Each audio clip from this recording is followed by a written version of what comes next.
Ladies and gentlemen, welcome to our show, the Ahsoka After Show. My name's Jonathan.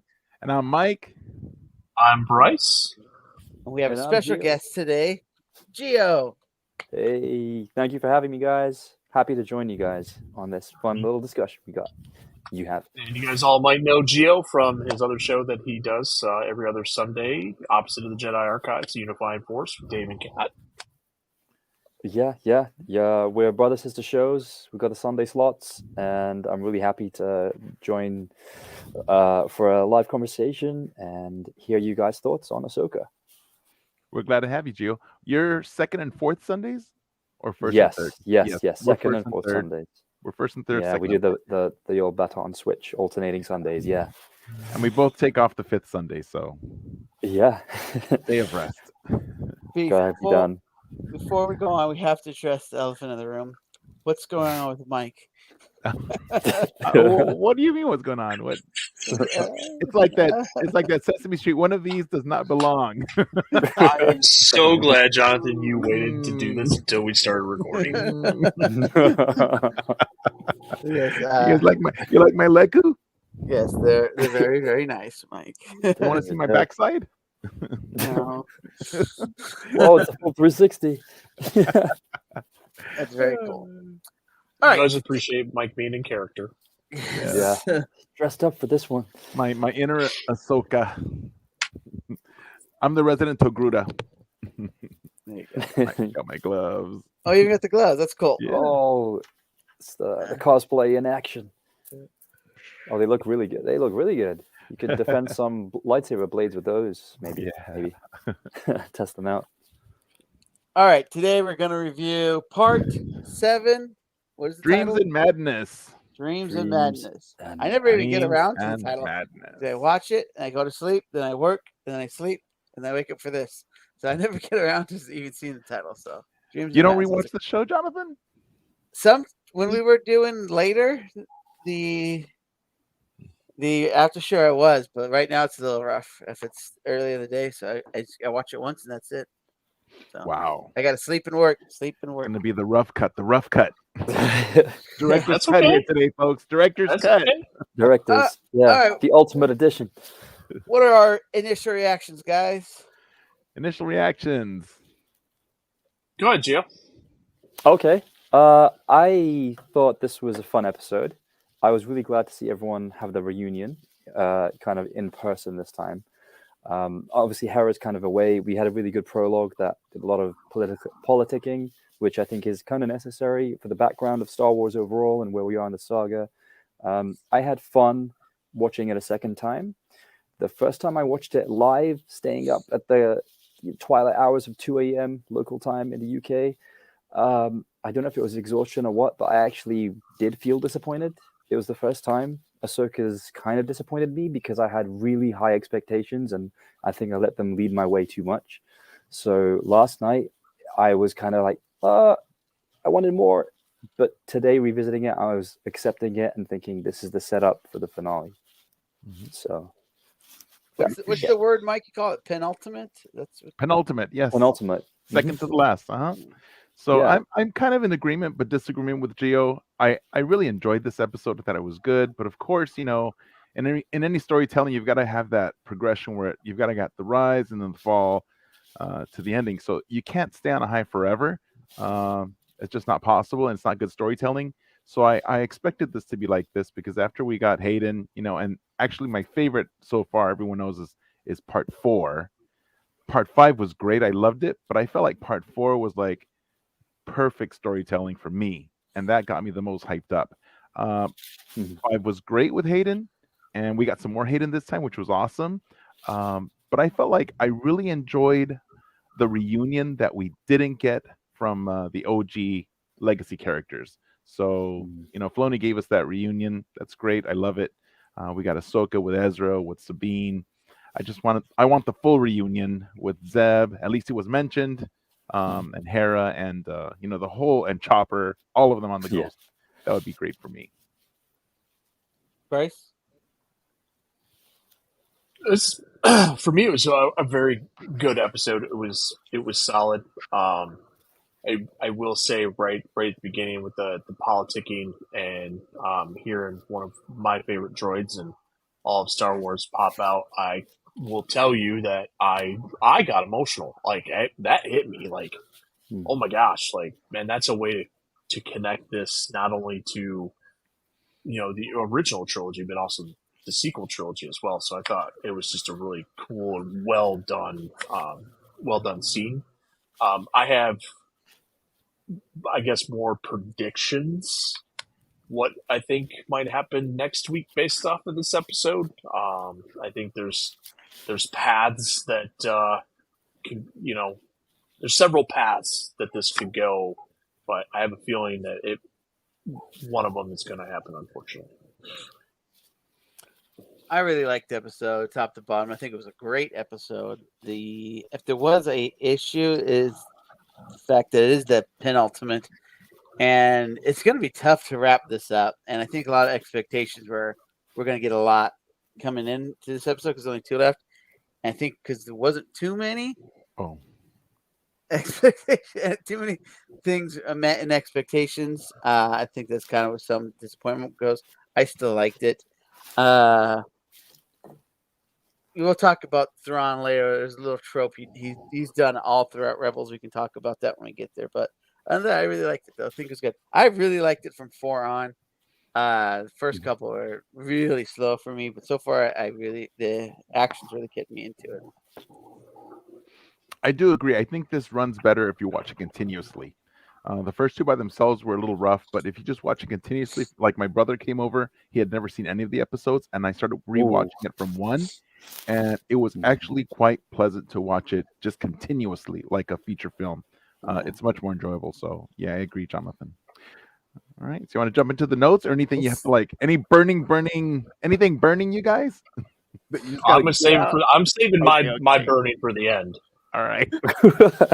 It's usually where the burning is, but fiery.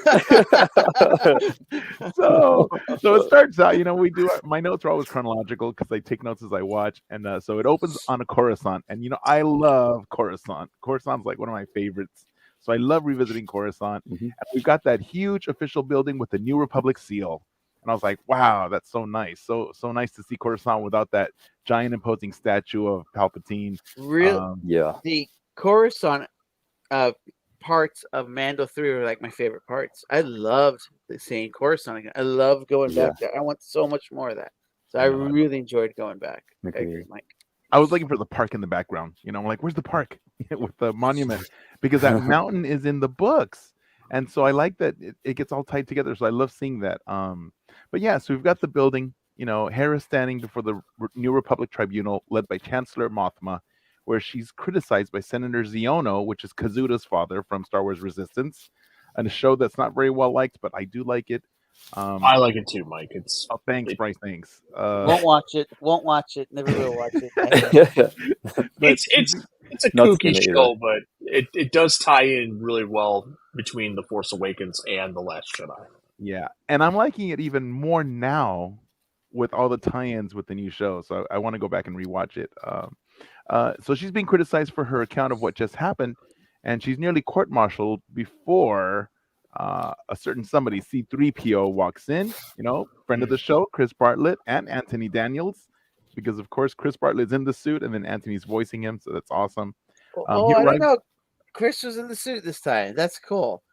I didn't know that. Oh, is Chris in the suit? I just assume he's always in the suit. I actually heard from. So this is shout out to Dave, our hero of the day, making sure I could join as a fourth this screen. He actually mentioned in our the Unifying Force chat that we have going on that it was actually Anthony Daniels doing the performance as well as the voice. It was him in the body, and that's why I kind of got that feeling too. That's why 3PO actually looks very petite almost compared to a lot of the other characters. He's a lot shorter. Yes. Because Chris Bartlett, I've gathered, is a taller, more imposing figure. Yes, he is tall. So that's why there's like quite a noticeable height no difference wonder. between 3PO and the other characters. So if that's the case, that would be awesome because it's truly bringing a legacy character back. No wonder. No wonder Chris posted that he posted Anthony Daniels is C-3PO, and he posted that picture. So maybe he was just clarifying that it was not him in the picture on his Instagram. So that was pretty cool. Oh, So I just always assume it's Chris because Chris has taken over the mantle. But yes, he was significantly shorter, so that makes sense. And that's awesome. So we got actually Anthony Yeah, I got the Daniels feeling again. it was Anthony Daniels the whole time. And he's been in all the Star Wars saga from beginning to end. It's just like he's fantastic. He So he doesn't miss a writes beat. with a data transcript from Senator Leia Organa, exonerating General Syndulla. And of course, we learned that Senator Organa is the leader of the Defense Council. And at this time, there are two factions in the New Republic. So if you followed in the books, you know that there are those in the New Republic, who want to get rid of all military and go to pre-Clone War times, and there are those like Senator Organa who say no, we must keep our military because there's still dangers out there. And so there's two factions. And I love that politics of it, like in Star Wars Aftermath trilogy and also Star Wars Bloodlines. So those two books really give you a sense of all that. Well, it's a lot like how there is in the trilogy that shall not be named. You have the government, and then you have the resistance. It's almost like the military faction. So definitely, and Leia's in charge of that too. So it's pretty cool. Because she's been kicked out, so that's unofficial. Yeah, so it's pretty much they just take that faction, and they just separate. Pretty much, they don't listen to what that corrupt government is doing. I cannot stand the government right now. That Ziono is such a douche. Yeah, you know what? A better word. And that makes a lot is. of sense why his son would just like abandon him and leave, because he just couldn't stand his father either. So if you watch Star Wars Resistance, you'll see that Kaz has this love-hate relationship with his father. So this really fills that out nicely. You can really see it. Like, man, how could Kaz's dad be like that? But then at the end, it comes out okay in Resistance. I just can't see his point of view at all. I can't, unless there's something personal that happened between them, and that's where this stems from. But like, I'm just like, we obviously know something happened. Let's focus on what happened. And he's just like, I don't want to focus on that. Let's just focus on menial, petty stuff. I don't see his point of. I just don't, and it drives me nuts. It's super petty, and I hate it. It's douchey, and to trope from a lot of things. We see how ineffective government can be, and that's what I'm saying right there. And I hate it. Yeah. But you know what? If you read the books, you'll see that it's because they really want to get. They have been so oppressed for so long by the Galactic Empire. They're just desperate to get back to their how it was pre-Clone Wars. Even though it was faulty and things would like get caught up in government, it wasn't as oppressive. So they're just trying to desperately get back to it. It's kind of nostalgic for them. Well, pre-Clone Wars, there was no military, it really was. You have your own planet, and then you can talk to other planets about how to get along. Really, now it's like an empire. Only there is no emperor. So, but the thing is, that's what Ziono wants to get back to. He wants to get back to how it was before. So that's why he's so against all this militarization, because for that militarization, it still has to be centralized. Right. So to your point, to go back to decentralized, you can't have that militarization like that. And so you're actually on his side, Jonathan. I was telling you what it's like. He's a douche on every level. I would have just like drop kicked him right in the middle of that area. So and the last part of this bullet is that Mon Mothma the court is dismissed, and then Mon Mothma pulls Hera aside to talk about the true danger of Thrawn. So you guys want to hop in any of the stuff that I just want to say how awesome it was. How Leia just like whipped it out, dropped it on the table, and said, "Here it is." Damn. And they're like, "Oh, okay, yeah, all right." It's like, what are you gonna do? Like how she just pulled the rank like that, and it's just like, well, that's the end. It's like, well, she also revealed that Ziono had pulled that vote without notifying her. So he pulled in a secret little vote of all of his whoever the people are on his side for this court martial, and so she just glossed it over, but called him out. The one thing I would have liked that if it would have been her, but as a hologram, I think that would have been nice. Because then you could kind of get away with not looking great, being a little hologram and her just chewing him out, and just I think that'd been kind of cool. Yeah. It'd have been our Leia, just how we know her, just chewing him Yeah. out. So, Once a rebel, always a rebel. But Um, next best thing was mm. having C3PO because he yes, is that her was the next. Yeah, It was for a sure. good thing. So, Yeah. If there's, Yeah. really made me miss Carrie Fisher. Just that entire scene. Yes. Because I was thinking, like, all the what ifs, if it was still possible to get the performance out of her, and what would she have given it? This would have been right in line with Carrie Fisher's personality, like sticking it to the man, socking it Yes. right to them, maybe with a little bit of sass and spice. That was what Carrie Fisher's entire life was, as well as some of her on-screen performances. But I think having Auntie Daniels there to do the whole performance and to be the kind of emissary of Leia is the perfect thing. He is the kind of messenger and the mouthpiece of Star Wars in many ways. And for him to kind of deliver this important story part, which connects the tissue to the sequel trilogy as well as just making the story here move along and make more sense, and then give kind of agency back to Hera. And also make her feel like she's not alone as a solo rebel, that there is this still alliance of characters behind her, and that's what that's what the Empire didn't have that the rebels did. It was like, I mean, cliche as it sounds, the family, the friendship, those bonds, the intimacy, and the love and hope that kept the fire burning against the Galactic Empire, and got that all to melt away. And you saw that too in that look that Hera gave 3PO when he walked in, because she was feeling pretty crushed. And then as soon as she saw him, her face lit up. So you're absolutely right. You saw that for sure. I thought it was a really good performance by Mary Elizabeth Winstead this time. I felt she was a little bit wooden in the beginning of Ahsoka, but I think she's warmed up to it nicely, and I feel like we're getting better kind of like genuine Hera emotion from her. And I felt that in this scene. Sorry to cut you off, Bryce. Sorry. No, it's okay. I was wondering why when Carson came around the corner and shook his head and she got disappointed, and then to have 3PO that kind of validated, that was supposed to be Leia. For me, I just think that the choice of not having a hologram, or even Billy step in and deepfake was a conscious decision, and Dave did not want to do that.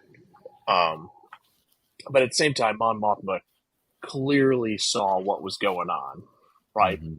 I don't think she, agreed with that vote behind the back and all that other stuff. So that's why she's kind of put her authority and said, this is dismissed, it's over. But at the same time, that's why she's like, look, I don't know what you and Leia are up to, Yeah. But she also called Hera out and said, I know she didn't approve that mission. Well, she did eventually. Right, but that ties into the episode when Carson Teva had said, hey, Senator Organa just called, she can't hold it out forever. So that means that she was on board at that point once she had already left. So she didn't authorize it from the beginning, but I think at that point when they were on Satos, that's when she did decide, okay, this is how I can help you out.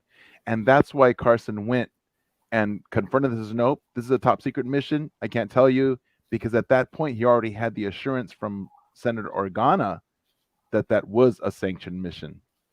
And so it plays out differently now. You've seen it, so we kind of know that. So right. All right, guys. So then from that, we go. My next bullet is a short one. We get the Ahsoka main title, and then the Purgle in intergalactic hyperspace, with the rainbow colors. Love it. Yeah. And then the Ahsoka's training on her ship with an old hologram recording of Anakin, who's coaching her. That was pretty cool. I liked it a lot. In this hologram message, Anakin mentions Count Dooku, General Grievous, and Asajj Ventress, bringing them all together, connecting the prequel trilogy and the Clone Wars.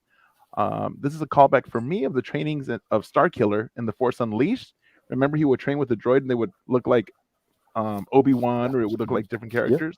So it's very similar to that kind of training with the hologram. So, and then Ahsoka does confirm that Anakin was a good master. So it's nice to hear that from her, his Padawan. And then she reveals that she has 20 or so trainings from him that he recorded for her. And even Hu Yang was like, wow, that's so generous. I didn't realize that. So that was pretty cool. How she kept it in a little wooden box. I love that wooden box, yes. Yeah. It's I'm nice hoping because that wooden box is so. I noticed that in Star Wars they always go back to like antique things to give that touch from the Rebels. Like even the note that that Ben Solo wrote to his mother, it was a handwritten note because he used to study calligraphy. And so calligraphy is super, super ancient in Star Wars time for them, right? And so he said when she got that note um, in Bloodlines to get out because they were gonna blast it. She got that napkin calligraphy note saying to get out. She knew instantly it was from her son, so she was able to get out and not be harmed in that bombing. So that's pretty cool. Yeah, that is. I think that just as soon as she mentioned that there was like 20 recordings, I was thinking, please, Hayden, have done 19 others of these for future shows, or have it on the Blu-ray extras. So yeah, just have it like an extra or Yeah. YouTube. We just suck Yeah, it yeah, off. exactly. I'll sub for It'll be that. under Disney Plus extras for sure. Yeah. And Yeah, I love that she said 20 or so. So there's wiggle yeah, room to keep adding more if they're that's popular. And true. of course, sell them at Shop Disney and sell them on Batu and sell them everywhere. Right. I was glad that we finally got that dialogue that we heard from him in the trailers. Hmm. We finally got that in the show, so that was really cool to see. That is true. Quite often you get like little great moments in trailers, whether it's the theatrical one or the TV spots, and you think, oh wait, that bit's gonna come, right? And it never does. I mean, biggest of all, I think, is Rogue One, where that happened because they had the reshoots, Right. and they significantly changed some of the set pieces in the third act of Well, that film. no, wasn't there in The Force Awakens, Luke Skywalker, Mark Hamill says, I have the Force. Leia, my sister has the Force, and now you have the Force. You have it too, He yeah. never says that ever. And so True. that's like one of the first things you see in the first trailer here in Yeah. the first trailer. And Mhm. so that always gave me goosebumps, but we never got that. So Hmm. yeah, so Yeah. I wasn't sure if we're gonna get that, and I told people that I was like, you know what, we might not ever see this dialogue, but we did see it. Filoni's not gonna mess with us any more than he Yes. has. And going back to the Rogue One disappointment, in the Rogue One, or it wasn't Rogue One, it was also in the final movie, the Rise of Skywalker. In the preview, it had Mark Hamill saying, uh, what was it? The line that they gave to Carrie Fisher, but it was originally Mark Hamill in the preview. Um, the Force will be with you always. So it Okay. was in the preview. It was Luke, Oh. and in the film, the always part is Carrie. Carrie, yes, you're right. So they did that Yeah. swap. So things changed from previews to Yeah, film. but I think that was more of a pleasant surprise versus like That's true. That's true. changing it. I think because Right. if I'm not mistaken, because you're talking about the scene with the Emperor Mhm.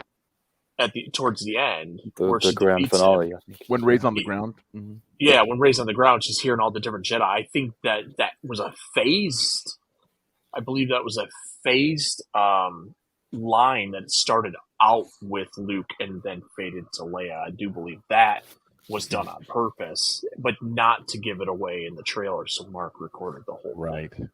So I think that was a deliberate change. Hmm. So my next bullet: Hu Yang believes that the whales have arrived into the new galaxy, and he grows worried about their odds of survival. And of course, whenever you talk about odds, that for me it goes back to echoing C-3PO's odds concerns in the original trilogy, right? Because every Star Wars fan knows the possibility of successfully navigating an asteroid field is approximately 3,720 to 1. So I am glad she didn't say like never tell me the odds. We've gotten so many already like lines directly from Yeah. throwbacks. I was like, we don't need another one. So it's I like, felt right. yeah.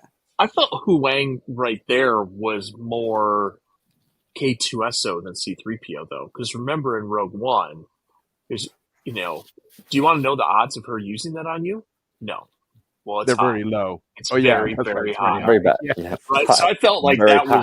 was more of a K2SO moment than so much like a 3PO telling me the odds. But kind of thing. even that Bryce is still a callback to 3PO, who's the first one who said his That's concern true. about the odds. And so I love that anytime you talk about odds, I instantly think of C3PO, but K2SO also in his attitude. But It's the Yeah. name of Anthony Daniels' book, isn't it? he wanted to name it that originally, but then That's right. He wanted publishers it, thought yeah. publishers thought it would nobody would know what it was. Like, of course we all know what that is. Right. Don't tell me the odds. That was Yeah. So my next bullet says the whales jump out of hyperspace and they're immediately targeted by an Imperial minefield, which we remember from the previous part 6, that Thrawn had said, just if the space whales come, kill them indiscriminately, or with prejudice. Kill them with prejudice. So yeah, they jump out. We were expecting this. And there's an Imperial minefield of bombs, and jumping out of the minefield, so they're there, and then Ahsoka says, "No, we got to get out," because Hu Yang says something's wrong. That this isn't quite right. And so she gets out, and he's like, "We should stay in there; it's safer." But she gets out, and then we see that there are all these mines that start coming in and attacking the Purgle, which I'm sure a certain band of brothers are going to love that. Purgle attack. I know they're at odds. I favorite partner. I think AJ's for them, and JT's not. Oh, really? I thought they were both anti-Purgle. Unless AJ just fuels the fire. I didn't get his disdain for Purgle like JT. So they jump out of the minefield, leaving us. So Hu Yang says, "Well, at least we've got this cover from the Purgle," and they start jumping out. Right? They start jumping out. They're like, "See you later. We're not going to die here." And then leaving Ahsoka to pilot the ship to the Eye of Sion because they see it. And then, of course, they get out of the minefield, and then 3 squadrons of fighters are deployed. So she nosedives to safety, landing in the graveyard in low orbit. A callback to when Han flew through the asteroid field, right? To escape the pursuer. So that was pretty cool. I kind of got.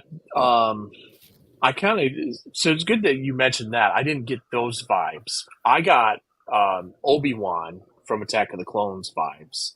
The way the ship was moving in and out, but the way it was, the debris field and the cloudiness. I also got from Solo when they're navigating the Maelstrom with the Millennium Falcon. Like I kind of got those vibes. I didn't actually think about Han and the meteor thing because just the atmosphere is totally different in that scene. And I think that has to do with our generational difference too, because like I saw so for my first recollection of Star Wars, it's the original trilogy. Those are the ones that I saw. And so then your first exposure to the films is a different train Mine was stop. Return of the Jedi. Mine was Return of the Jedi. But you didn't see the Han scene first. No, correct. So for me, that's my first exposure to that type of a scene. So it's pretty cool. Did you think anything about that, guys?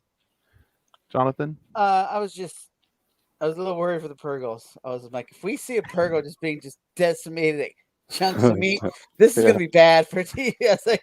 I mean, some people would like it, but I was honestly was like, we can't see a Purgle. Like one person in particular would like it. We could not. I'm like, we could see a Purgle die. I'm like, it's gonna be really rough to watch that. Oh, Sophia couldn't watch that. And as soon as they started jumping to hyperspace, she was like, okay. And she was good again. And then now it looks like the Purgles can never return to their ancestral graveyard because it's surrounded by mines. I'm like, oh, that kind of sucks for them. It's filled. Yeah, it's messed up the migration pathway. I was actually reminded. So, in London, in the UK, the Natural History Museum is one of the biggest and best tourist attractions, and everyone in London loves it too. That's awesome. So it was famous for having actually a Diplodocus dinosaur, a long neck, in the central entrance hall for years. And then about 8 years ago, they replaced it with a blue whale skeleton. So that was in my mind when I was seeing the Purgles start dodging mines. I was thinking oh no, are we gonna see skeletal remains of a Purgle? I haven't gone back to the Natural History Museum as much as I like because I don't like the blue whale skeleton right there. And now I'm gonna see it in Star Wars. No, I think that skeleton's great. I have 4 or 5 pictures of it when we were there in April. It's incredible. But awesome. Because I've grown up knowing that Dippy was there, so the original Diplodocus, it's kind of like it's the newcomer, it's the guest. When will the original guy return?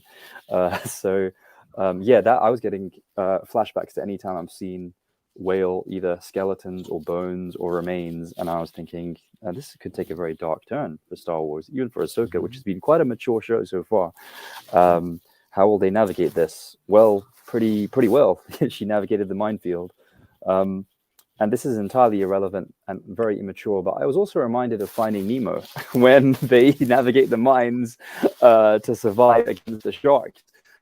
Because I think actually, I have a feeling like somebody's going to put memes together of the two scenes, because the way the first mine is shown before it kind of like starts blinking to life, I think there's a shot like that exactly in Nemo before the kind of set piece begins where they're dashing through the mines and trying to escape Bruce and so on. So yeah, that's But it also but it just also has swimming. it looks just like those too with the little points on it. Yeah, So it exactly. does look, I'm like, I why would these space mines have to look just like the ocean mines? So yeah, definitely connection there. yeah, for sure. I mean, yeah, they definitely look like real world sea mines, but that's what we had in Finding Nemo too. So I think the kind of the callback I got for it at least makes sense to me. But yeah, I thought the whole idea of having, like that, as you mentioned, Mike, when Thrawn mentioned instructed in the previous episode, like execute them with extreme prejudice. It was a really ominous line. Everything he says is ominous and morbid, but that was especially so. And to see the result of that almost immediately in the next episode was good to see that there's momentum. The plot's picked up. We're getting things done. Especially for anyone who might have thought. Yeah, especially if anyone's thought, it's been taking a while setting the pieces up to get to Thrawn or, to get off Cetus and into Paradia.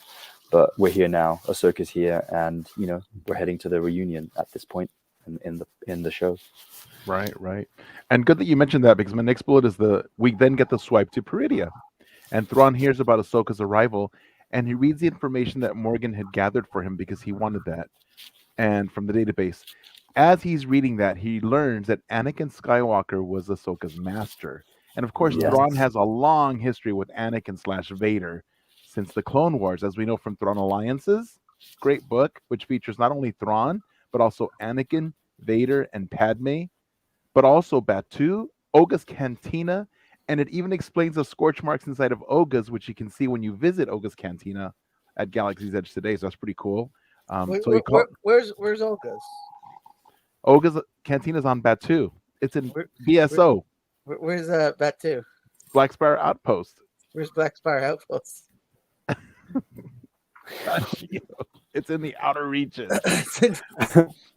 of the other galaxy they just left. That's for that. They're on the Milky Way galaxy right now. No, it's not the Milky Way, because they're in a galaxy far, far away. Remember, I think they may have come to there. I think they're in the Milky Way galaxy now. Yeah, that's what I'm saying. They're in our galaxy right now. Yes. So he calls off most of his defenses, right? Wanting to sabotage whatever Ahsoka ultimately does next, because he's a great tactician. So if he knows that Ahsoka was trained by Anakin, he knows that she'll have similar traits and characteristics. So he just wants to sabotage whatever she's going to do next. So he asks the Night Sisters to find her, and then they triangulate her location. So anything you guys want to jump in at this point? I like how they triangulated. It was very literal with a triangle. Well, yeah. During this triangulation, we actually get to see Sabine use some force. Yes. So really, we finally got to see some of that. So she does have the ability. So, because who ain't said is your connection strong enough? He didn't say you think you can do it. I mean, so to me, Sabine has to have some force. So the ability to use some of the force. Some midichlorians rattling around there. And I think the thing that we learn now about that is because Luke had obviously done that in the original trilogy with Leia, but we learned that ability to communicate is dependent upon the connection between the individuals, because so the connection, there's got to be a strong connection. And so he asks her, was your connection with Sabine strong enough? And she just like leans back. She just smirked. Yeah, she smirked. Of course it is, because she's Ahsoka. It's not so much she's able to send the message out, but she was so closely tied to Sabine that she knew, because remember when Luke called out to Leia, she had never trained at that point, No. but their connection was so strong because it was a familial connection. She was able to receive that, and she was like, "Wait a minute! Oh no, turn around! It's him! I know!" And they're like, "How do you know?" It's like, "I just know," and that was super Right. cool because she didn't have to be trained to receive the message. It was because of the connection that they shared of being bonded twins. So it's pretty cool. I about that same scene though, I am getting a little annoyed with Sabine's secrecy. Like she doesn't want to tell Ezra anything. He's like, "What She's happened?" Ah, guilty. don't Yeah. worry about it, or whatever she said. She's I'm like, guilty. say something. I'm like, it's a But little. Jonathan, she feels bad for the choices that she made. How's she gonna say I betrayed Ahsoka and didn't destroy it? I mean, right You now know? she didn't have to say that. She could have said, "Hey, I felt the Ahsoka. I think I used it for." No, I'm gonna hide it. And she's just, I don't know. She's just very secretive. And if my friend was there, and I could tell at that point, I could tell they're hiding stuff from me. And it would burn. I was like, "All right, what's going on? You need to let me But I know." don't even think she knows what it is. So I think she's like, what was that? She's just kind of like, she's not accepting everything of herself. I don't think she feels she's a Well, Jedi. if anyone could help her through that moment, those feelings, the Jedi next to her could. Of She could course. say, Mhm. I don't know what it was. I felt something. Describe it to him, not, eh, yeah. Wow. Yeah. She doesn't tell him I think nothing. it It's has a like, lot to do with man, her guilt, though. She's got a lot of guilt, and she has to let go of that guilt. no, she needs to hold it. She did bad, Yeah. and she needs to go to the grave with it because she's probably gonna cost thousands of lives when Yeah. Thrawn gets to the other Well, universe. of All on course, it's her. going to cost She's gonna thousands be of Mhm. lives. her blood is all gonna be on her hands. No, A Around. mountain of Might red. as well just put blood on her armor from now well, on. think about all the millions of lives that New Vader Mandalorian skin. is responsible Yes. for, but he was vindicated at the end just by turning good. Wasn't That's redeemed. great. I don't think it's He redeemed. was But redeemed. Yeah, Vader was redeemed. Anakin was redeemed.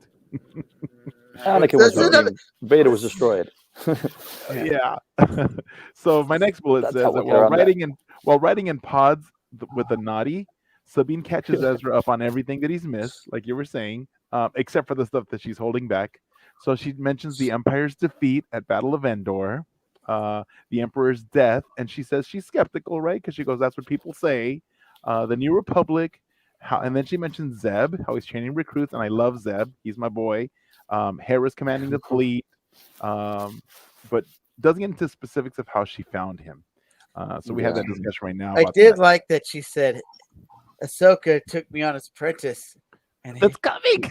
oh yeah, Yeah. I'll let you get to it. And so my next line is that Ezra is impressed that Sabine is Ahsoka's apprentice. He's not Although impressed. He's well, shocked. Yeah, And then he's he kind of has like, to like what's going on? when your friend tells you something like what, he's and like, then you really? tell you Like, read their what? body language, you're like, oh wait, that's cool. Yeah. Exactly. He was Good like, save, what? good save, Ezra. Yeah, he's like, I oh think yeah, that I think I'm that so Ezra. happy for you. What's the actor's name playing Ezra?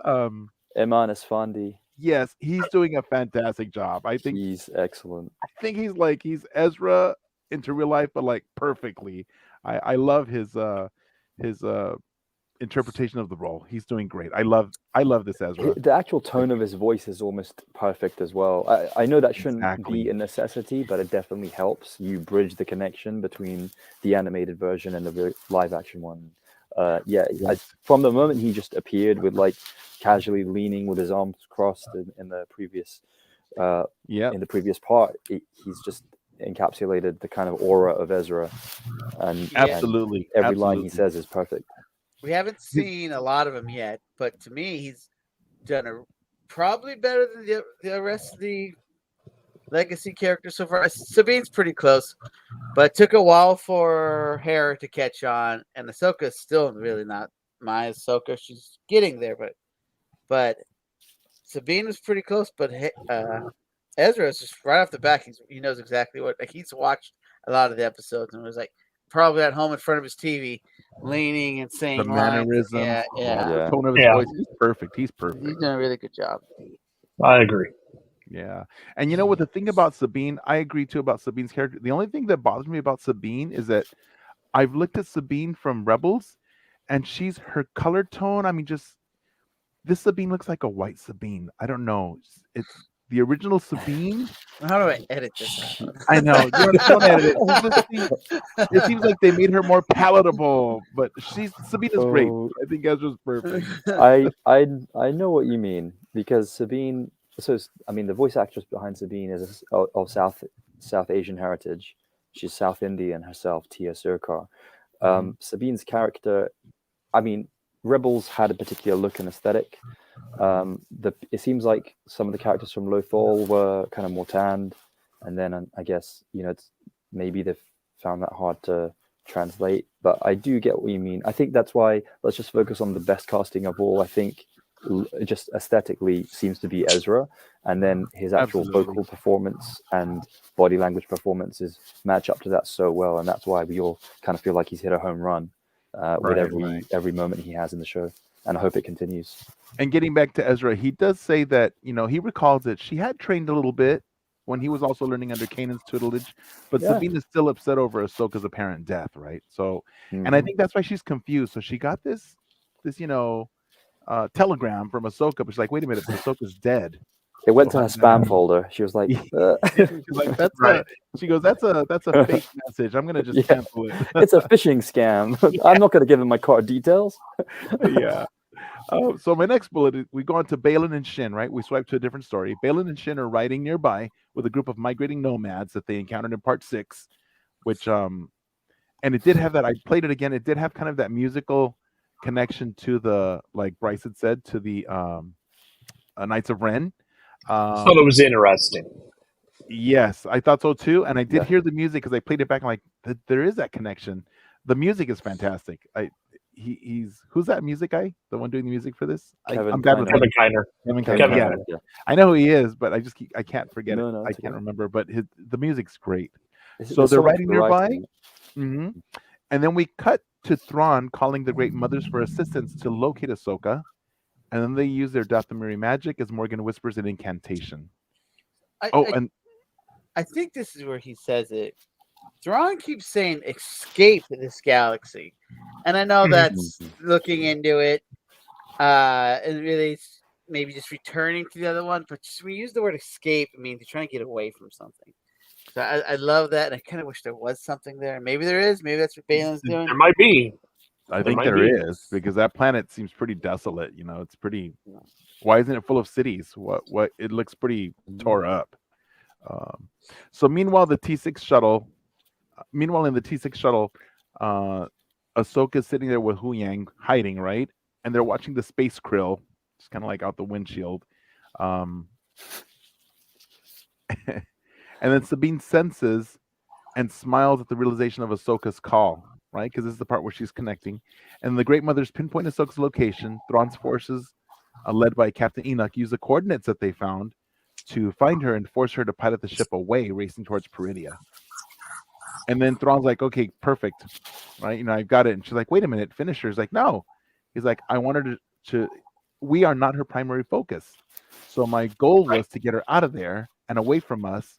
And he's talking about his tacticians, how he wanted to get them all away from him. Right?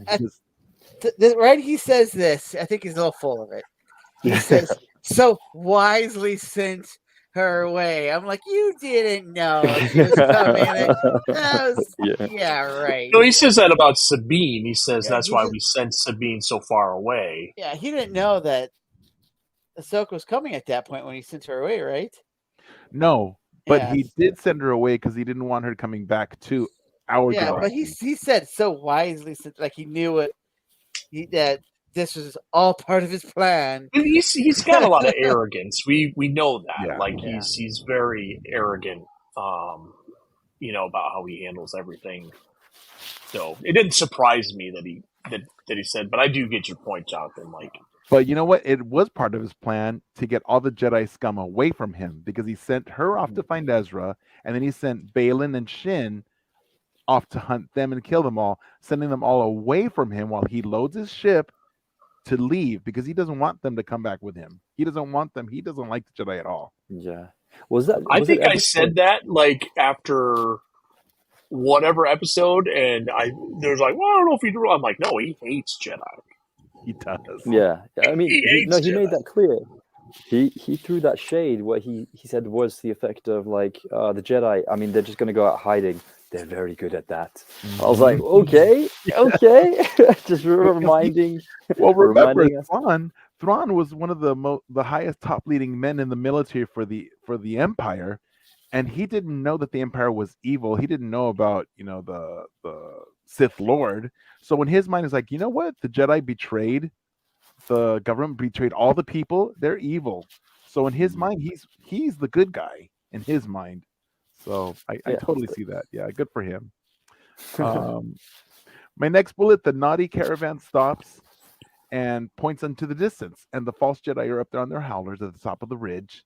And Balin tells Shin to kill Sabine and Ezra, and invites her to join the new Empire.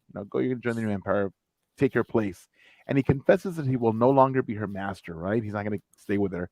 So he gives her a final lesson, and he says, impatience for victory will guarantee defeat. And we know Shin is very impatient. So he's giving her good, sound advice. Don't be so quick to jump out there. Then he tells her, send your coordinates to Thrawn, tell him that we found them, and he tells her exactly what to do. He sets her up for success. So they send the coordinates, and Shin and the mercenaries begin attacking Sabine and Ezra and the naughty. You guys want to jump in at this point? Yeah, really separating for Shin caught me off guard. I didn't expect that at all. I thought he was going to take her over wherever he's trying to get to, or at least tell her that once you deal with them, meet me over there. He's like, this is it. Pretty much now she's on this planet on her own, and she has to get back on that ring to even get back to her home. So it's it was interesting.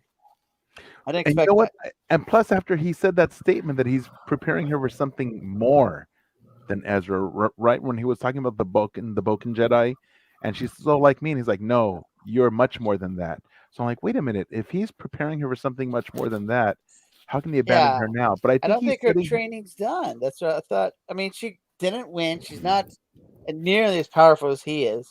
So I thought that was a little odd.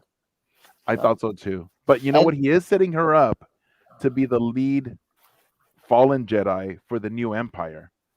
So he is telling her, take your place. So he is setting her up for something higher. And she will continue her learning, just as Luke continued his learning, even without any masters, through the holocrons, through all of his studies. So I think he assumes that she will continue her learning and she will reach that point. So he is setting her up for that success, but he's past his prime. So he's just gonna that's it. I've got another calling. That's how I feel it. There's a part of me thinking that he's sensing she's getting a little more independent, and I know they're not Sith, but if they're anything like Sith, and that's where the apprentice will become the master. So I'm thinking maybe it's like, all right, it's like a tiger, a lion's raising the children. At a certain age, you let them go, so they're going to be too big. So I feel like it's time to let her go. Maybe she might be too dangerous to keep around. I don't know. It definitely caught me off guard. Well, plus throughout the whole series, we've seen Shin, how she does have some kind of glance. If you see her looks to him at certain points, where she's like questioning his decisions, so she might not be in 100% alignment with his thoughts. And I think he's feeling like, you know what, we're different. So at this point, it might be safer for me to not have you around. Right. And plus, there's also this something calling him that he's been mentioning for a while. Yeah, I think that's what this is more about than just saying. I don't think he wants to bring her because he's uncertain of what he's going to find.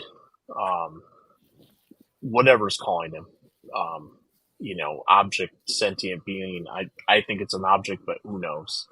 I think we find that fate out obviously next week, but yeah, he's definitely got his own motives, because clearly makes that in a statement, just in a little bit when I'm sure I'm jumping ahead if I say this, when he actually fights Ahsoka. Right. I think there's something really of the Knight Crusader about Balin and about Ray Stevenson's performance as him, both in like the way he carries himself, in the posture, the way he drew his lightsaber in the first duel with Ahsoka on Cetus. He's definitely got that kind of medieval knight aesthetic to the way he down moves. to his costume with the snaps in Yeah, the back. So he would need to absolutely. have a squire to dress him, right? Yeah. And Shin doesn't look like she wants a squire role, not at all. Yeah, this is the thing.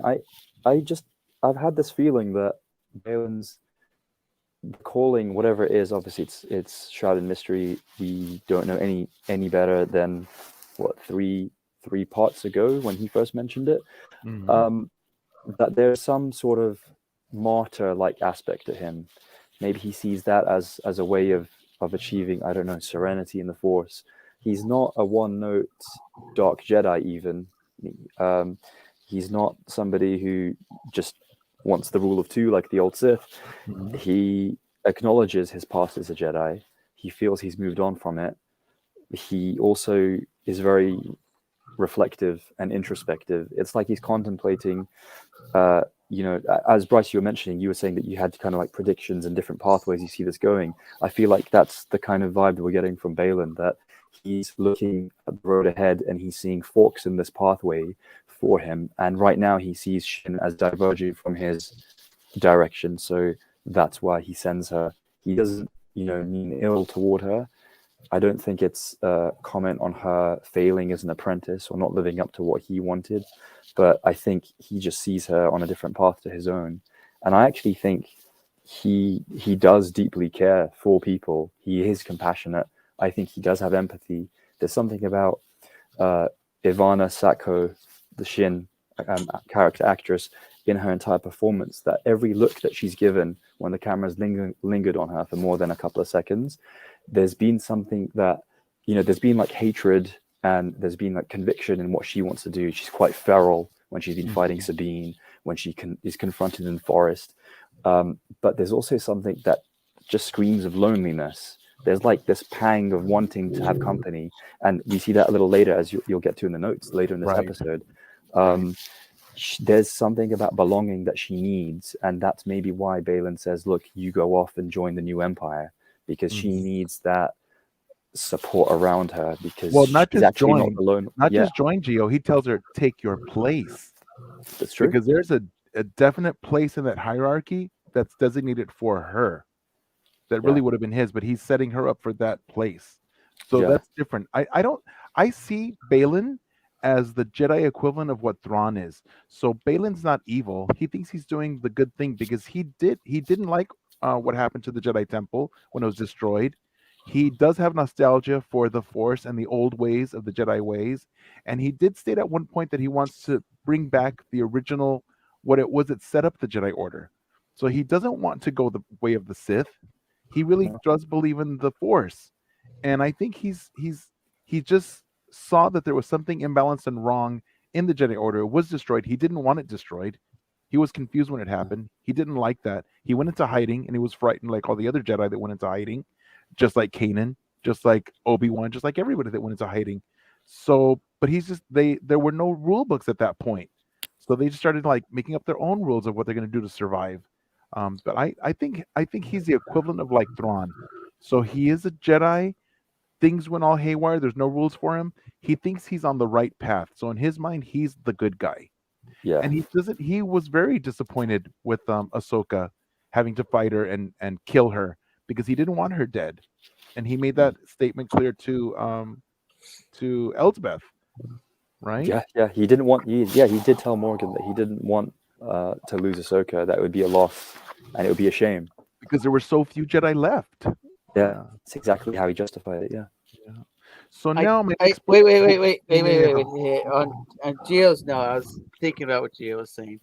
I do get this. I'm sure we all do get this nobility from Balin, but I don't get that from Shin at all. So no, definitely not. If anyone is gonna go play with the dark side, it's gonna be Shin and not Balin. Because Balin, I think honestly, I've always been like kind of against the Great Jedi thing. Balin's doing the good. He's staying that line. He's not giving into his emotions or anything like that.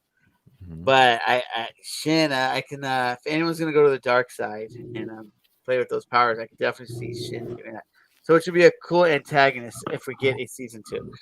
I hope we do. See, I think Shin's I want to see more. Shin's confused. I see where, like, when she's fighting Sabine those 2 times, like, there's a lot of anger. But when Ahsoka defeated Merrick, there was a look of fright in her face. And she was like, I gotta get out of here. So she, like, throws that smoke bomb and pieces out. And I kind of saw, like, when Sabine was sitting in the chair as they were going through, galactic hyperspace, there was a look that she gave Sabine in the chair that didn't seem very hatred to me. It was like a look of, I can't even explain it. It just didn't seem at that moment she wanted to inflict any pain or harm or anything like that. And then in part 6, when she was kind of asking about the Jedi Order and if he missed it and stuff like that, I think she's very conflicted. And really, when the confrontation happens in a little bit, I get the feeling like she feels Balin abandoned her. That's exactly what I And was going to say. and then I feel like I just never felt like she was fully into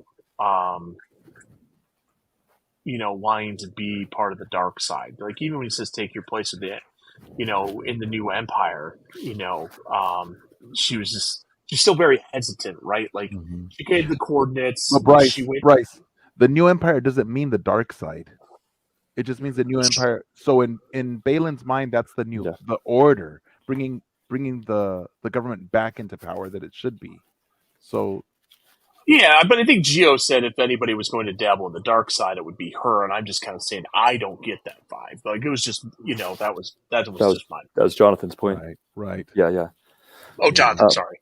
Yeah, I you know what, I think we're all kind of saying very similar things, even if we're kind of disagreeing, and that is that Shin it's like she's been raised to become this lone wolf kind of sorceress, and she doesn't want that at all. She the first time I saw her, I was thinking, this is a kid who has abandonment issues, and she's just fallen her way into the dark side. And she's got this father figure because she clearly didn't have one when she was younger. I don't mean to psychoanalyze, but that's and now she's just been abandoned. Yeah, I know. It's like the worst thing you could do to her. She's not catching any breaks. Yeah. But you know what, Gio? You know what that reminds me? It makes me think of, could she be Abeloth? Oh, interesting. Is Filoni setting her up to be Abeloth, the bringer of chaos? That would be pretty awesome. That is a name I've not heard. There is in a long rumor. time. There is a rumor that is who is calling. That would be pretty awesome. This is something that I heard what Bryce said. There's a rumor that's where he's being called to. But is Abeloth. I don't think we can be introduced to Abeloth this season. If there is, she can become it next season. I think it's gonna be a lot. Already, there's so many questions where people don't really know what's going on. So I don't think we can be introduced that yet. I think it makes sense to have some dark entity be the thing calling Balin, and lining up with our love of the EU and Legends material. It would be awesome to have something of that power level. And it does bring in a union back to the Mortis mythology and this kind of mysticism and spirituality that Dave Filoni has done really well in introducing, but not kind of flooding Star Wars with it entirely. And I think that maybe it's a stretch too far. I feel as if he and Favreau have created the Mandoverse to create their own version of Star Wars, to bring it back to kind of the feelings and themes that we had. Space Western, you had the Lone Wolf and Cub with Mando. Here with Ahsoka, you've very much got basically the tale of a Ronin, but a Ronin who finds her way back to a samurai. That's the story of Ahsoka so far. And you have elements from the villainous characters from her supporting cast that would fit in right into a martial arts film. I think that, again, as with Rogue One and Andor, I feel like the Mandoverse is going to justify the sequel trilogy and the kind of crazy leaps of logic, and so somehow something has returned stuff in a subtle way. I don't think it will be front and center, But to me, it makes sense if this is some kind of dark side calling to Balin to kind of restore order or to bring something ancient back. Or even the Bendu. Yeah, that would be an ancient power. And that's something that ties to rebels. It ties to rebels as well. So that and that would be something neutral and mystical as well. And Thrawn hates the Bendu because the Bendu predicted his fall, his decline. So yeah, exactly. So that would be awesome. Yeah, it would be a good tie-in. Next bullet, guys. So meanwhile, Ahsoka eventually lands on the planet, and she encounters, of course, Balin, who has left Shin alone to go ahead. She tells him she doesn't have time for this, right? And she mentions time in particular, which is important for a later note.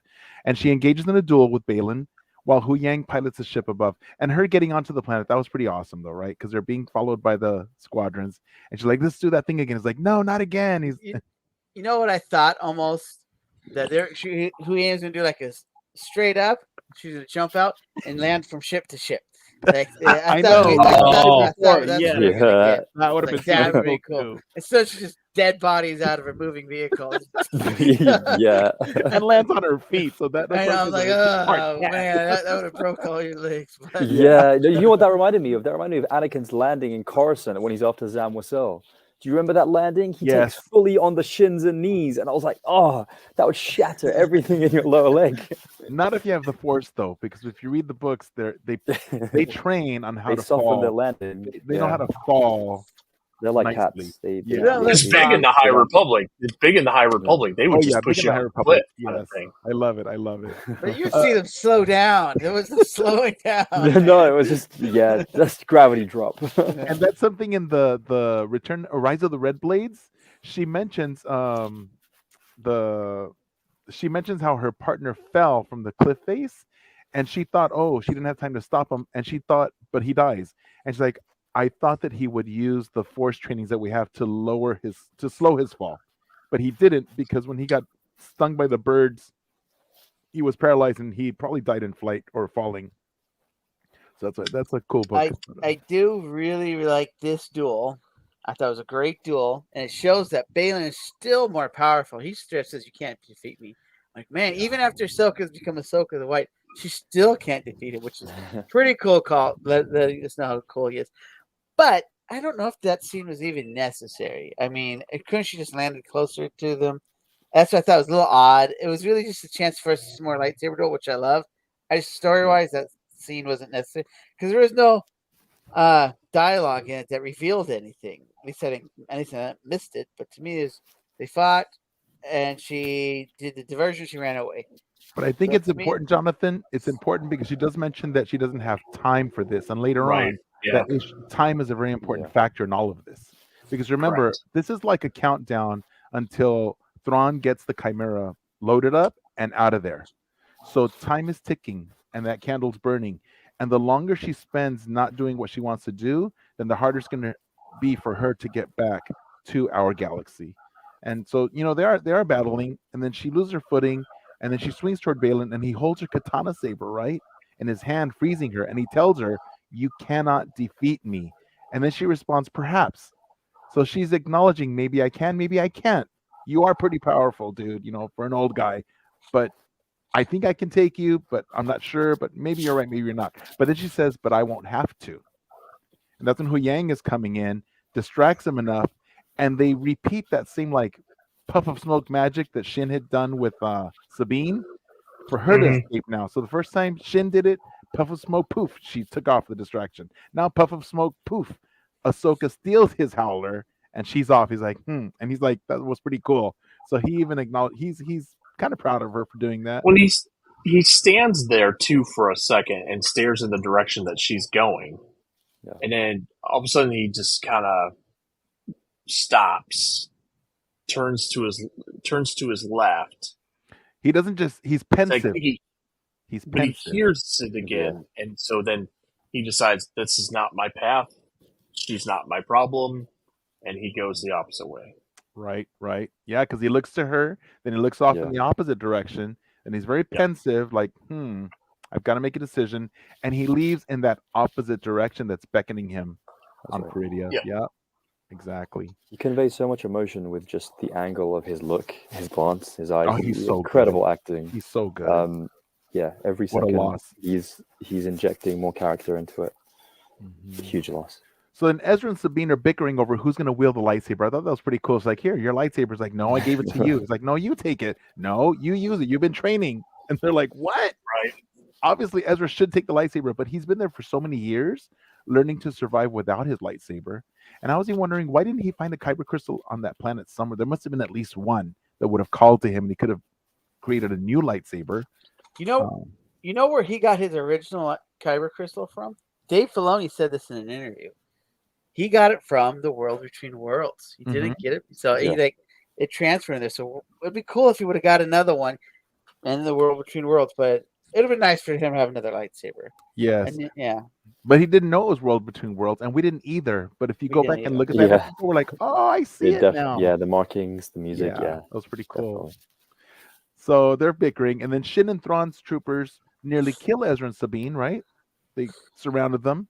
But Ahsoka arrives just in time, right? You know, one thing I do notice is that even though these troopers look cooler and there's some rumors it could be some kind of zombie thing, they still fight like normal stormtroopers. Yeah, I made that just- comment too. they're- That's right. They're You know just what? terrible. They're not The ones that terrible. were dispatched were not zombies. The Force is protecting them. The Force is protecting them. So the They're Force. just I just thought I was hoping more for cool looking stormtroopers. They And are they just Yeah, got no, I was rode thinking over, man. they're called night troopers in the captions as well. Night I'm thinking, troopers, oh, yeah. they've got to be a higher skill level. Nope. Yeah. No, I like the way that it was filmed when they were getting on the gunships to even be dispatched. I got that same choreography that did when was Mando season 2. I don't remember the chapter, but it's the one on Tython when they're coming, like the movements coming out of the 14. ships. I got that same kind of vibe. And then obviously when the battle was going on, I didn't get the zombie vibes. I got, the way they were communicating and everything like that. Yeah, they seem like they didn't flesh and seem blood. like, because when they were getting shot and stuff like that, like there was They no were green dying. smoke Yeah, coming. they were dying. They were dying. And the only thing that was weird though, during that whole thing was the droid that was overseeing the whole battle. And I realized that overseeing the whole battle went straight back to the Chimera where Thrawn's at, looking at, like, he's using that droid as a way to make Plan out battle his plans and attack, strategy. Yeah. Mhm. Yeah. That's how he noticed Balin was gone. Right. And that's coming up too. So Oh, Jonathan looks like he's ready to say something. I just thought it was funny that he had a drone, a literal drone with all their technology there that couldn't give like a video. It said it's this Yeah, that's true. I was It like, looks I like could get it I looks could like get a bad video with my Battleship. drone. I'm like, what's that drone doing? Like, I thought that was odd. Like, where's the camera on it? but you know what? I The battlefield that he's showing ties in nicely to the game. So if you play the games, the Star Wars games, it looks just like that too. So it's pretty cool. Yeah. It's a nice connection. So because I real time love that- strategy games where you moved Yeah. into different hexagons. Yeah, And the I loved it. I love it too. So if you like to play the games, It you'll was fun. catch those. So it's Mhm. those. I like hate all those playing those games. connections. They're terrible. He So wants a pew pew pew directly. yeah. So then Ahsoka arrives to give them the upper hand, and then through the drone, Thrawn realizes that Balin is nowhere to be seen, and he didn't trust that dirty Jedi anyway, right? So Thrawn proudly remarks that it is a rare sight, though, like the Jedi of old, the whole battle. So he's kind of like, wow, this is pretty cool. It's getting back to like what we used to do. Thrawn calls off his forces, arguing that the whole thing was really just a distraction. While the cargo transfer is almost completed to help move them back to the other galaxy. That was my trope I mentioned in the beginning of the episode, our show. That Thrawn does this a lot, and like they lose in Rebels or anything, and it's always, oh, I did this because of this. Oh, part of the plan. I'm like, Well, like they the won. Emperor, They the won. Emperor too. Yeah. It's Emperor Light because the Emperor It's was all said, part of that's the perfect. plan. Yeah, I wanted you guys to come and attack me here. Yeah, know. it's like, you Yeah, got beat. You got beat. Just say that. It's Yeah. all part of the I'll plan. never admit it. It's the dark side. That's He's all a losers. narcissist. He's They a cannot admit it. I It's not think dark side, it's narcissism. Yeah. I do think Thrawn is more concerned now with the missing Balin than he is with the other guys. Yeah. I think he even mentioned again, like he even gave Morgan a look because like she's the one that brought him on. Like, wait, what's he doing? He's like, I told you so. Yeah, so- And I she even think he felt a little- knows, though. I think he also knows whatever that thing is that's calling him. I Yeah, think this is Thrawn's aware of This it. is the escape. Going back to we need to escape. Maybe he knows something's Right. there, and now he knows Balin's going to go there. So and pair up with them. Yeah, yeah. So then he does remark that Ahsoka, because then Morgan's like, wait a minute, we're losing. How do you call this a win? And then he remarks that Ahsoka has lost the one thing she could not afford to lose, and he mentions time, which Ahsoka had brought up when she first landed. So this has all been a thing of like, let's keep them busy so that we can do what we want to do, because as long as the time is ticking, the more time that goes by, the better it is for us. And I looked at the little Arabesh, and it said, the cargo loading, and I can't tell if those they look like cryopods, but then They are I read somewhere that cryopods. they were the energy they need to be able to make the jump back. That's what I read somewhere, that it was the energy that they need, because that massive jump for the ring of the Eye of Sion, it requires a lot of energy. I mean, it's some kind of fuel. So I read somewhere that was actually the energy that they need to jump back. But we'll and see. they're hauling a lot more weight too. So Yes, yes. I So think then I the- keep thinking That's a good they're point. sarcophaguses because I remember we saw that in Rebels. I mean, we saw the Night Mother sarcophagus. right, right. So that's what I keep thinking as. But But who Okay. could they be that's so important That is- unless you That know is what it what I reminded me thought, of? yeah. In the books, they had the Agbui and the in the new Thrawn books. So they had these race of people that were force sensitives, but they were sleeping in pods like that, but they could still communicate through the force. So I don't know if it's something like that, like the Agbui or if they the say Okay. Agbui, I'm gonna be like, oh Lord. we'll Time to see. riot. Anyway, so Ahsoka convinces Shin to retreat, and then she embraces. Oh, but first she reaches out. She's like, "I can help you, right?" Because Shin's like, "What's going on?" They're all taking off. So they stop and they Right. just like leave. It's like, "Wait a minute, what's going on?" And Ahsoka reaches out her hand. Where have we seen that hand reach before? It's the same. Ray. I can help you. Oh, So I was many thinking- times. It's just Star Wars trope at this point, right? Yeah, but it's always the villains. Yeah. It's always the villains. Like, hey, I'll It help was a you. good inversion. Oh, It yeah, was. like- But- Kylo to Rey, Right, right. Darth to Luke. But she doesn't. She It takes wouldn't off, and Ahsoka stops them from attacking her. And she embraces Ezra, who is happy that he might be going home after all, but who's going to break the bad news to him that they really can't. So, And then- do you think this is going to happen off screen? The explanation that finally Ezra deserves, or do you think they're actually going to have that on screen? Because I almost feel like we're just going to catch up next episode, and he already knows it happened or figured it out. I could see that, but I think it would be a point of contention of like, why didn't you tell me this earlier, Sabine? Yeah. Oh yeah, I think kind that of needs thing. to be addressed. That Ahsoka's going to yeah. tell him.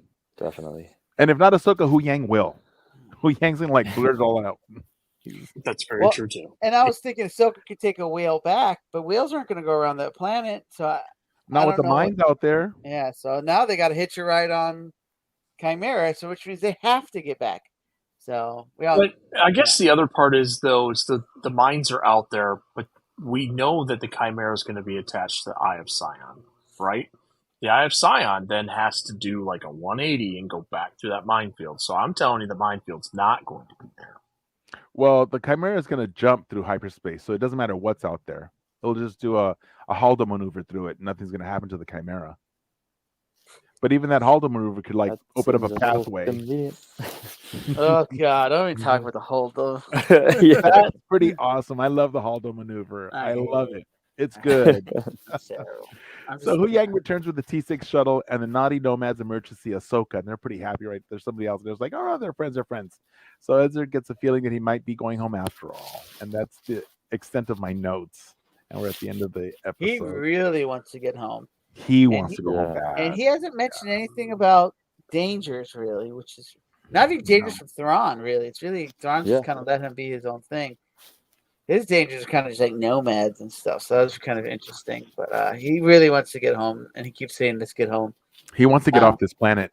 I did notice they really dialed in the blue on his eyes. I Yes. don't know if it's at Yeah. post or if he's wearing contacts, but I did notice that. And like, this is from the Rebels. They had really blue eyes. So he was leaning in one time talking. I was like, man, those are They're really blue. yeah. Yeah. They remind me too of the blue eyes from Dune.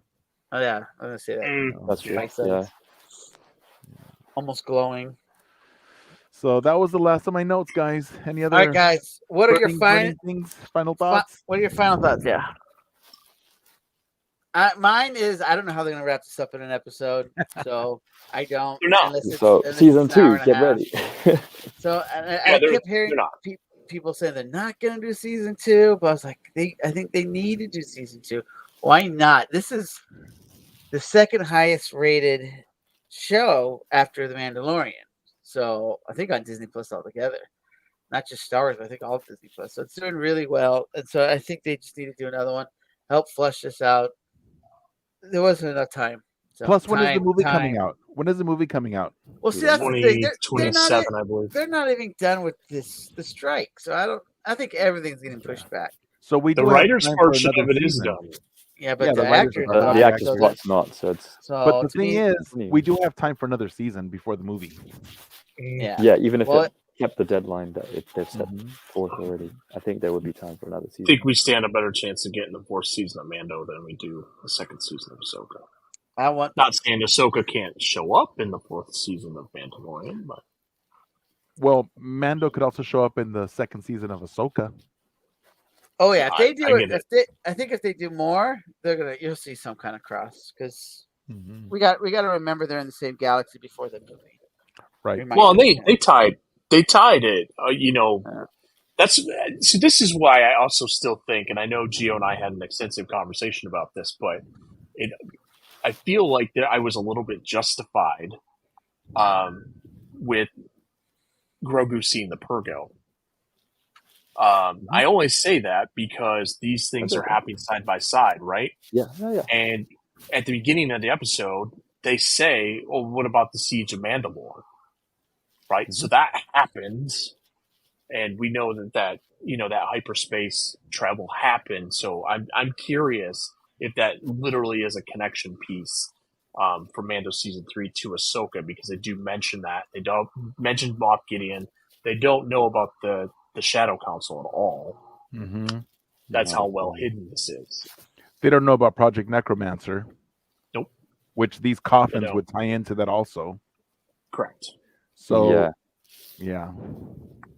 All right, is that you guys' final thoughts? Because I want to do predictions for this finale. So let's get. Then I'll wait for predictions. I will wait for predictions. All right, let's hear your predictions then. Go ahead, Bryce. I've refrained from saying this, and I'm probably going to get roasted, and that's okay. Say it. I've had this feeling in the pit of my stomach for a few weeks now.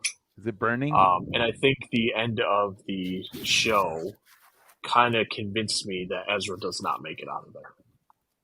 I don't think he does. I think we have to be prepared for a very heartbreaking episode next week. It's gonna be so rough. If we just get on, it's gonna be. I hope I'm wrong, okay? But this has been sitting for a few weeks, and when I watched that episode and it got to the end, I was like, I think that's what's going to happen. I think that also is what unlocks Sabine's Force abilities. That's my prediction. That is messed up, Bryce. It is. He wants to go home so bad. I know. That's why. Yeah. Right? It was. He said it. He said it 3 times in less than 2 episodes. Like how bad he wants to go home. There could be a world where he has to make a choice. Try and go with them, but maybe risk their lives or stay behind so they can go safely. So you might end up getting stuck again. So something like that. So, but that's just those are both rough. He would definitely do the Kanan sacrifice. Yeah, he would sacrifice himself. Yeah, he would go down as a monster. He's Kanan's. He's already done it. He's already done it. Yeah. Right. I'm still intrigued about what happened between Ezra and Thrawn in that time, from that final shot when they were on the Chimera in Rebels to now, and how they both seem to be completely peacefully coexisting on Yeah, Paradia. There's that story that I want. I don't think we'll get it in the show. It'll probably come back in. There's in a graphic lot of novel. story we still need. We still need to know what the whole Sabine and Ahsoka story. We have no idea what happened. Definitely going to be a graphic novel So, series. Yeah. That needs to be in season 2. Flashbacks, please. Yeah. I want a season 2. So they need to tell more of the story, and so that's kind of a little bit of a gripe right now because we got a cool story, but all they do is more questions. Like they're not really answering a lot. So my prediction is Thrawn does get back to the galaxy, and I'm assuming. God, I know Ahsoka and Sabine do, but now you got me questioning about Ezra. Oh man, that's gonna be rough. But I think no one can predict what's happening with Balin. I think that one is going to be a tough one. I can't even guess what's going to happen with Balin or Shin at this point because if she does want to confront him for banning her, I think next episode's too soon for that. I think that needs to happen next season as well. So they need a lot to wrap up all the questions they're making. So it's really to me some good stuff's going to happen, but most of them is going to end up back in the normal universe. I don't know what we call it, but is there a name for this universe, Mike? The Star Wars universe. Oh, this one's pretty. When they look on their map, like we have the Milky Way, do they say this is the Star Wars universe? No, it's just called the Star Wars universe. All the names they don't have the name. Yeah. So I don't know. I think my prediction is it's gonna be a cliffhanger ending. So it's gonna set up for something else, and we're gonna have either books come out, more merchandise, more graphic novels, more TV series, more cartoons, animated series, something like that. But it's not going to get wrapped up. Do you think it's possible that we would get maybe what we might consider the second season of Ahsoka, but written by Timothy Zahn? But Ahsoka's not Tim Zahn's character. No. But what I'm saying is like it's going to be like the second season, but from Thrawn's point of view, maybe. As a TV series? Well, Tim Zahn's been the only author now that's been writing Thrawn. So Tim Zahn, if there's any more Thrawn written out there, it's going to be Tim Zahn. Because that's what I'm saying. Yeah. Do we think we get a Timothy Zahn book, and essentially it be, that like his side of it, that bridge that gets us to the movie. Maybe that would be cool. I could imagine a Tim Zahn book filling in the blanks that I asked about between on the Rebels finale to Peridia. Right. Yes, that I can imagine that too. Yeah, and his negotiating with the three Night Sisters, the witches. Why they're so allegiant to him. They're like good puppies. They just he snaps his fingers and they're like, "Yeah, we'll triangulate for you. Here's a triangle." I think they're doing that because yeah. they have some ulterior motives too. So the thing about that is everyone wants to do. Everyone's using everybody because they just want ulterior motives. So. They might want to escape too. So I think that would be a good topic of that book. So, but we got to figure out what it is first. So, I think there's a chance we see Zeb. You guys think that would happen? No.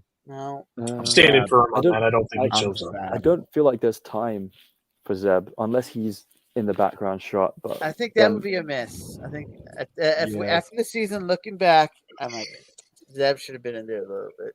Yeah, I feel like if we're going to get any piece of fan service, because I think that's what Zeb would be, is really just like fan service to like show up and validate that he was. You shut your mouth. Do not call Zeb fan service.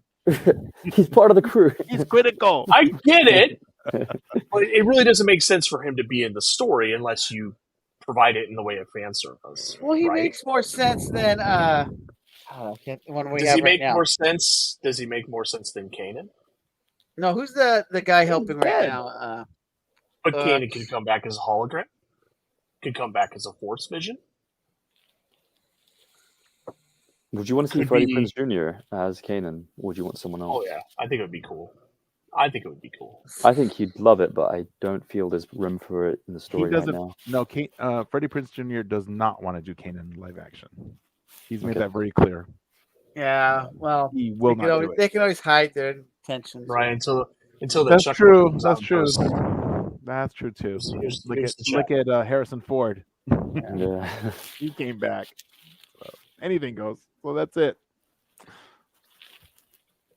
All Oh, right, okay. guys. One thing that's actually I've just remembered the beginning of the cold opening of this, where we had Hera and Senator Jono, was it the Yono. aggro guy? Yono. Jono. Okay. When he dismisses everything Hera's done, which is quickly narrate the events of the Ahsoka series so far as reels like a child's fairy tale, it reminded me of one. I feel like that's the normie response to Star Wars diehards who are like, "Let's watch Ahsoka. You gotta watch Ahsoka." And they'll be like, "What is it about?" And you try and relay the events to them. They'll be like, "Isn't that a kid's book?" I thought it was a nice kind of meta joke, and it reminded me of the prologue to the previous part where we had Ahsoka and Hu Yang have that touching moment where Hu Yang was like, "Tales of old," and then he dropped the line, "A long time ago in a galaxy far, far away." It just made me appreciate the mythos of Star Wars, but also the fairy tale element and the ability of the storytelling when it's on point to make us feel like little kids having a whole new world open up to our eyes. And I'm just thankful that we have this kind of entertainment for us with Star Wars, because although this part felt a little underwhelming for me, overall Ahsoka's been a good ride, and I'm still really excited to see how things wrap up, even if Oh, it's me going to be too. a lot of loose ends still, and potentially further seasons down the line. And I'm excited to rewatch the entire season just nonstop, continuously. I think it'll be It's a an different incredible feel. watch. Yeah, it's a different feel. So there is one person who edited the Obi-Wan series. I can't really call it, but he edited it down to like an hour and a half movie. Everyone says it's way better. Yeah, I would Interesting. like this on this. Edit Well, this because down a the little bit. pacing is fast. Yeah, Yes. Mhm. they edit this down a little bit. I think it'd be really, really awesome movie. So But you know what? I like the slow pacing of it because I can pick up more details and the nuances. So I I like that. enjoy So it. I think I said it earlier too that for readers, this is more like a reader's series because when you're a reader, you like all that slow, detailed background building, world building, character building. That Yeah. makes the story, not just the fighting and the fighting and all that's it's cool to see. That's why for me, the part 5, Anakin, the whole fight stuff, that was cool to watch. I'm not gonna lie, I loved it. But that's not story building. You're not building character. You're not, it's different. So I think for me the slowness of it is a for me, I like it. But I do also like seeing it all whittled down once I also have the long story. I do like to have the whittled down version to watch it fast.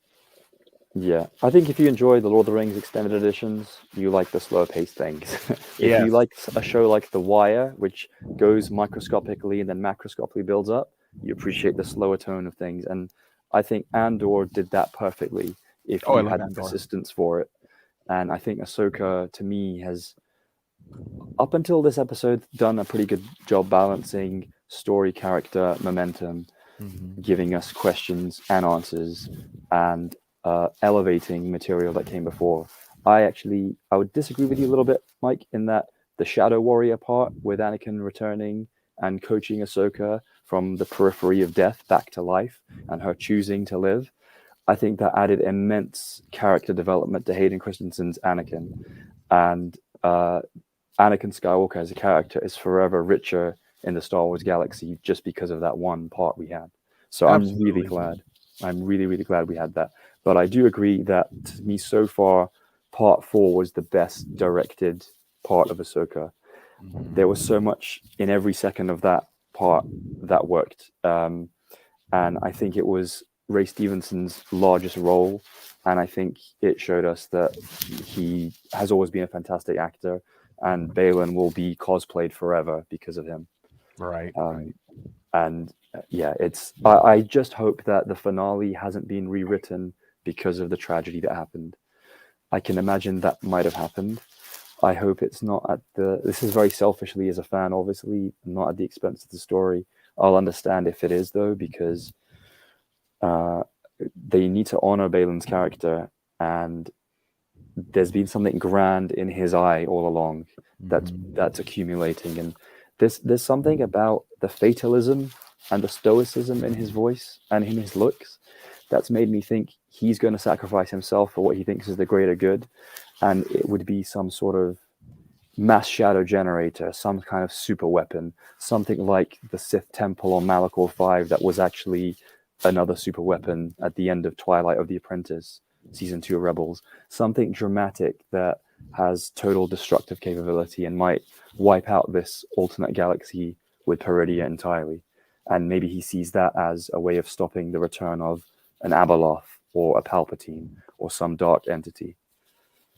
But we'll see. All right, so 2 quick things. First of all, Gio, you can't ever come back on if you think Ahsoka can compare to the Lord of the Rings extended. I mean, that is way better than Ahsoka. I'm sorry, that is No. I'm saying tears above than He Ahsoka. wasn't.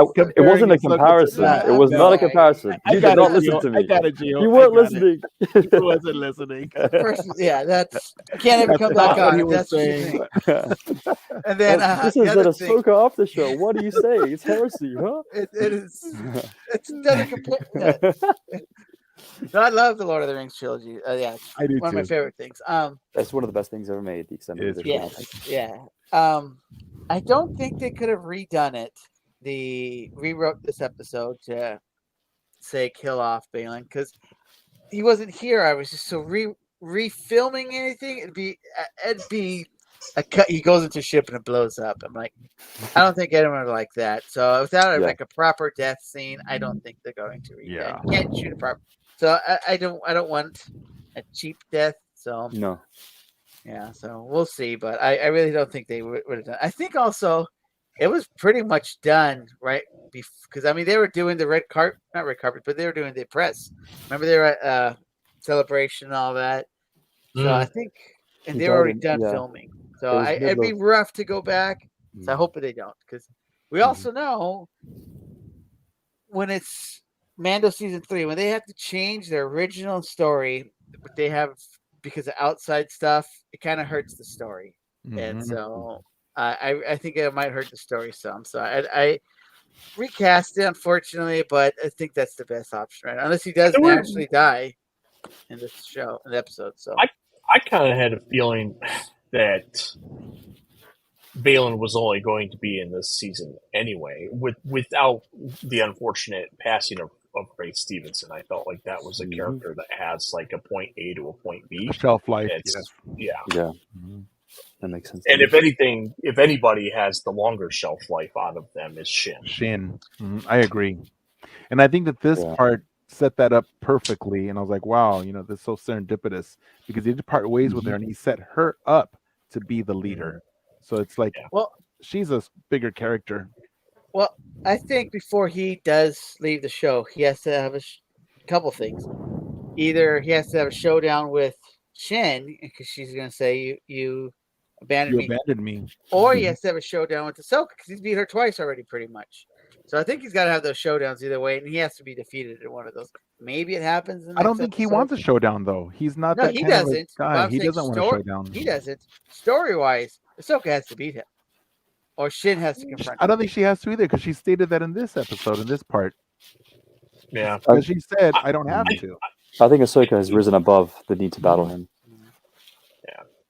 Yeah, I don't think it's anything personal between the two of them.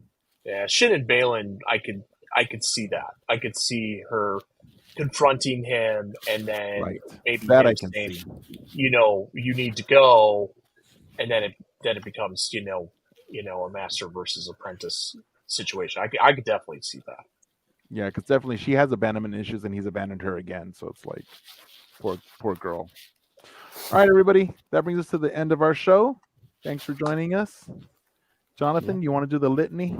Yeah, I'll do the litany. Hold on. Let me get it right. All right. Please make sure you're following us on YouTube at Virtual Cantina Network, on Instagram at Virtual Cantina Network, on X at Cantina Virtual, on Threads at Virtual Cantina Network, and on Hive at Virtual Cantina, and on TikTok at Virtual Cantina. And as always, all this is on the mother page, the Facebook page, the Star Wars Celebration Japan 2025. Currently, it's SW Celebration Japan 2025, but we're working on that. But find that page. You'll see all of us there having fun with tons of Star Wars stuff. What are some of our shows, guys? We've got the Jedi Archives on first and third Unifying Sundays. Force. Yeah, Unifying Force on alternate Sundays, second and fourth in a month. We also got Daughters of the Galaxy on a Wednesday.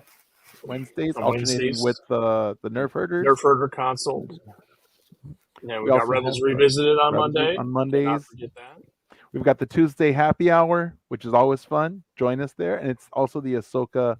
We're gonna have our final Ahsoka Support group. So Yep. next Tuesday, join us. And I do believe next Wednesday we're also going to do an Ahsoka special edition wrap-up video with yes. hosts from all the Yeah. different shows coming on, just like we did with the predictions one. And then we've got our Thursday watch along, which will be happening with part 7, and then again, we'll be watching part 8 next week. Mhm. Yeah, So, the a point lot of is, Ahsoka next week. like, subscribe to get all that. There's no way you can watch it all because there's so much stuff. But like, subscribe, try and watch it all. You'll love it. And may the force be with you. May the force And be force with be you. with you. With you all.